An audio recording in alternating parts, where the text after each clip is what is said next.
Hi, Inheritance Tax in a Nutshell series. Today we are discussing inheritance tax on individuals. Inheritance tax is levied on the value of an individual's estate. It also applies to trust, but we're making a separate video for that. It is a tax targeting the concentration and accumulation of wealth. It is a complex tax, but we are dissecting it, breaking it down, examining it here in this series to make it easy to understand.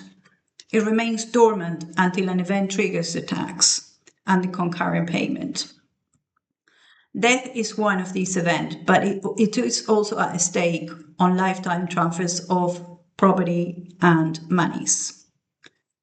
There are various rates, including 0, 20, 40% being the most commonly encountered ones, and also taper rates, which are applicable to both lifetime gifts and death gifts.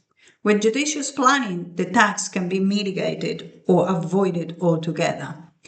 Time is of the essence.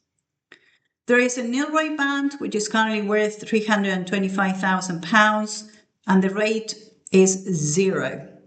It renews itself every 7 years, can be used throughout the lifetime of the individual, so it's not to be missed. There is an additional residential nil rate band applicable only when the deceased has gifted her property to her children or grandchildren. It must form part of the death estate. It is not applicable to lifetime transfers. There is a taper threshold on estate above 2 million, with the band disappearing altogether when the estate is worth 2,350,000.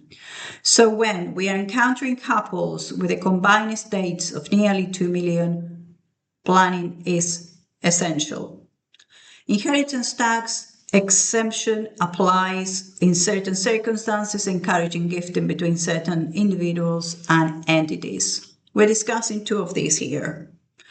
Married couples and civil partners receive preferential treatment. Assets passed between them are exempt of inheritance tax regardless of the value. It is worth noting, however, that cohabiting couples are not exempt, and therefore, no matter how long the cohabitation, the transfers between them are taxable. Finally, charitable gifts. They also exempt encouraging philanthropic giving and distribution of wealth to society at large. When at least 10% of your estate passes to charity, the overall estate rate of tax is lowered to 36%. It makes sense from all angles to gift to charities. I hope this has been helpful, and thank you for listening.